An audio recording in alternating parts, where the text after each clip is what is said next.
గత ఏడాదిలో 146 మంది పర్యావరణవేత్తల హత్య. గ్లోబల్ విట్నెస్ నివేదిక ఒకటి రిలీజ్ చేసింది.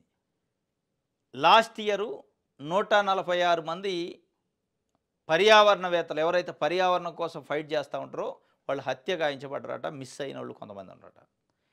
ఈ పర్యావరణం ఉద్యమం, పర్యావరణం కాపాడటం కోసం ఎవరిపైన ఉద్యమం చేస్తారంటే పెద్ద పెద్ద ఇండస్ట్రియలిస్టులు, పారిశ్రామికవేత్తలు, మెడికల్ మాఫియా, ఫార్మా కంపెనీలు, ఇట్లాంటి ఎవరైతే ఫార్మా పేరుతోని, ఇండస్ట్రీల పేరుతోని దుర్గంధాలని ప్రజలపైనకి వదిలి, కాలుష్యాన్ని వదిలి, పర్యావరణాన్ని ఖరాబు చేసి ప్రజల ప్రాణాలను తీస్తుంటే వాళ్ళపైన పోరాటం చేస్తారు.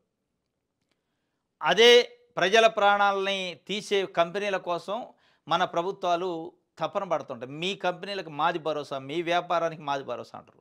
ప్రజల ప్రాణాలకు భరోసా ఇవ్వట్లే.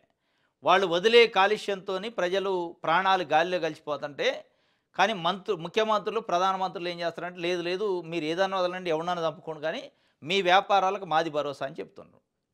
ఇక ఆ మధ్యలో పోరాటం చేస్తున్న పర్యావరణవేత్తలు 146 మందిని ఒక సంవత్సరంలో చంపేశారట. మరి మన కోర్టులు, మన పోలీస్ స్టేషన్లు, మన వ్యవస్థలు, మన గవర్నమెంట్లు ఏం చేస్తున్నాయంటే ఈ చంపిన వాళ్ళు ఎవరైతే ఉన్నారో వాళ్ళ పక్షాన్ని నిలబడుతున్నారు. మన వ్యవస్థలన్నీ అటు నిలబడుతున్నాయి. ఇక పోరాటం చేసేటోళ్ళు ప్రాణాలు గాలిలో కలిసిపోతున్నాయి. దానికి బాధితులైన వాళ్ళు ప్రాణాలు గాలిలో కలిసిపోతున్నాయి. ఇది ఈరోజు ప్రపంచంలో జరుగుతుంది. గత సంవత్సర కాలంలో ప్రపంచవ్యాప్తంగా పర్యావరణ పరిరక్షణ కోసం పోరాడుతున్న 146 మంది హత్యకు గురి కావడమో, కనిపించకుండా పోవడమో జరిగిందని గ్లోబల్ విట్నెస్ అనే ఎన్జిఓ సంస్థ వెల్లడించింది. ఈ మేరకు ఆ సంస్థ బుధవారం ఒక నివేదిక విడుదల చేసింది. ఇలా అదృశ్యమైన వారిలో 3వ వంతు మంది కొలంబియాలో ఉన్నారట. ఇది ప్రపంచవ్యాప్తంగా జరిగింది. మెక్సికోలో ఒక 19 మంది, బ్రెజిల్లో 12 మంది, ఫిలిప్పీన్స్లో 8 మంది. ఇది గ్లోబల్ విట్నెస్ అనే సంస్థ, ఒక ఎన్జిఓ సంస్థ బయటపెట్టింది నివేదిక. దీంట్లో భారతదేశం వాళ్ళు కూడా ఉన్నారు.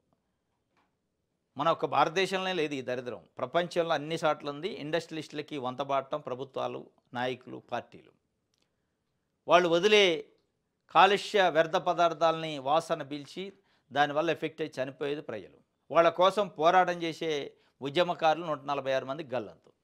ఇది ఈరోజు ఒక్క సంవత్సరంలో 146 మంది అట. ఇది ప్రజాశక్తి సంబంధించి. ఇది ఈరోజు న్యూస్ అనాలిసిస్. రేపు తాజా వార్తలతో తిరిగి కలుసుకుందాం. Thank you.